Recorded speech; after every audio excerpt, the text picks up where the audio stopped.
Hello folks, Russ Scala here from Scala Precision Health. Today we want to talk about some areas of hormonal and nutritional replacement therapy that are not really being talked about right now. Let me take you on a little journey to explain where we are. Back in 2005, 2006, I was Director of Research for Signature Pharmacy, one of the largest compounding pharmacies in the United States. We set up over probably 25 anti-aging centers from Boca Raton to Beverly Hills. And we train physicians on how to do hormone replacement therapy, the proper dosing, and the proper nutrition. And we would travel around the United States to Chicago, New York, Las Vegas, and we would meet the physicians, get them signed up on our program, and then I would train them. So I kind of know what they know, and I know the difficult spots.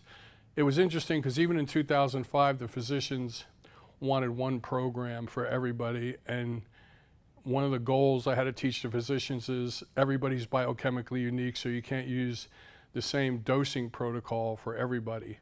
So hold that thought. Before that, in the 80s, I was a paramedic attached to the SWAT team, and since heart disease was a major killer, we were studying hormone replacement therapy in firemen and police, okay? And I started to see the problem back then in '84, and which led me obviously to the Director of Research job at the compounding pharmacy.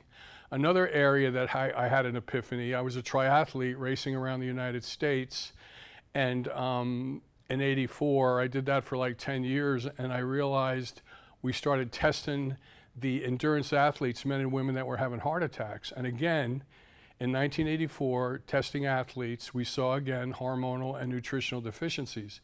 So Scala Precision Health today focuses on high stress occupations. We do advanced treatment protocols for cancer, dementia, heart disease, irritable bowel, and we sort of take the hormones to the next level. So I wanted to help you look at some situations here and have you ask your doctor these questions that I'm going to pose to you today, and think about what I'm saying, think about the research that I'm going to put in your hands, okay? Okay, folks, let's take a look at this graphic here. This is what I use to train physicians with and folks that want to understand about how physical, mental, and emotional stress affect our hormone and our nutritional levels. As you can see, cortisol right here, that's the stress hormone. When cortisol is elevated, it lowers all our hormone levels, estrogen, testosterone, progesterone, and thyroid. I see this with psychiatrists a lot that put people on SSRIs. They never test their hormone levels or their stress levels. We know that the hormones affect brain chemistry, serotonin, and dopamine levels. So currently now we're educating the psychiatrists to do the hormonal testing, to look at the stress level where the patient is before they put them on an SSRI. All right, folks, here's another one. This is really cool. We want to do advanced metabolic testing on people that are not responding to a hormone replacement therapy, men or women. We don't just want to throw estrogen and testosterone and progesterone. We really want to understand the multiple metabolic systems of the body if we want to get people answers. Because when people have hormonal deficiencies, especially women, they have never had these feelings before in their life. It's really scary. So the doctors that just throw the hormones, testosterone, estrogen, and progesterone, throw that at a woman and expect her to have results within a couple of weeks, it's not going to happen. So everyone out there, think about these areas. Environmental toxins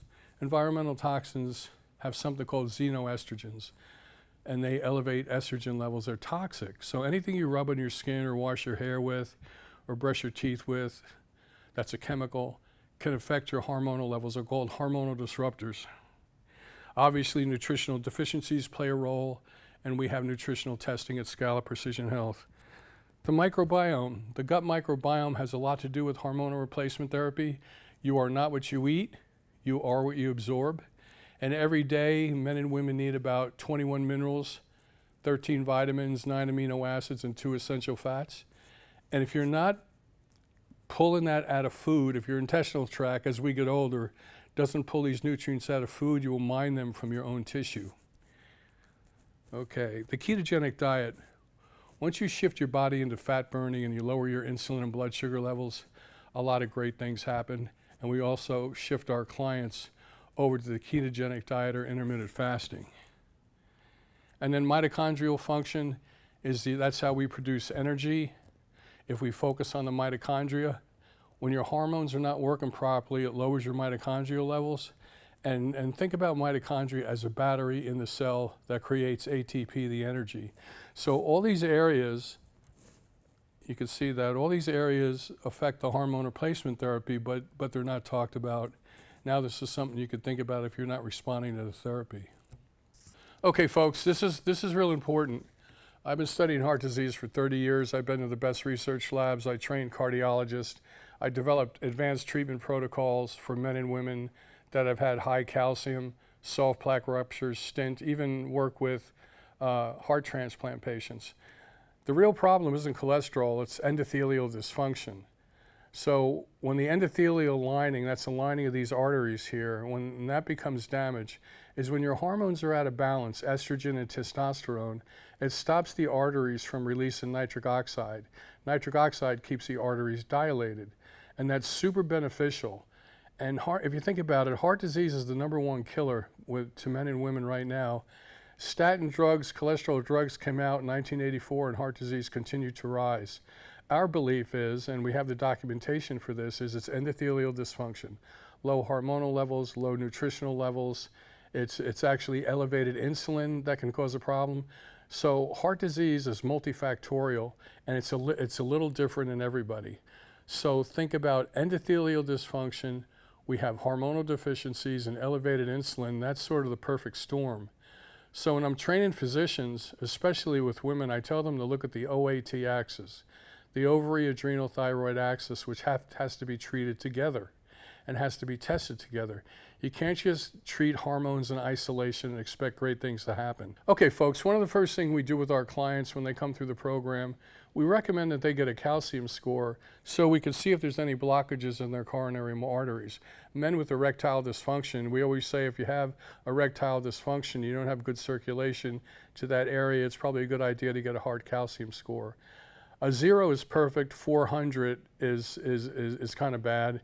And I've had clients that are 2,500 calcium score, and over a 2-year period with the treatment protocol we have, we brought those levels down. So what we can think about is traditional medicine really doesn't have anything for our aging population in the area of performance and longevity. We have to maintain our muscle mass as we age, and our muscles are a reservoir for fuel. Vitamins, minerals, amino acids are all stored in our muscle. And I remember taking people into nursing homes, they weighed 85 pounds, they had no muscle on their body. And that was back in the early 80s. Now we're able to do something about that. So this is just a quick overview. I wanted to plant some seeds for the people that are getting frustrated and not responding to the basic hormonal therapy. You could call us at Scala Precision Health. We give free consults out all the time. We have a studio where we're having physicians come in and we're doing interviews with physicians and trying to take them to the next level, as well as we're educating clients and patients that are actually influencers that are sharing really good information about their life story.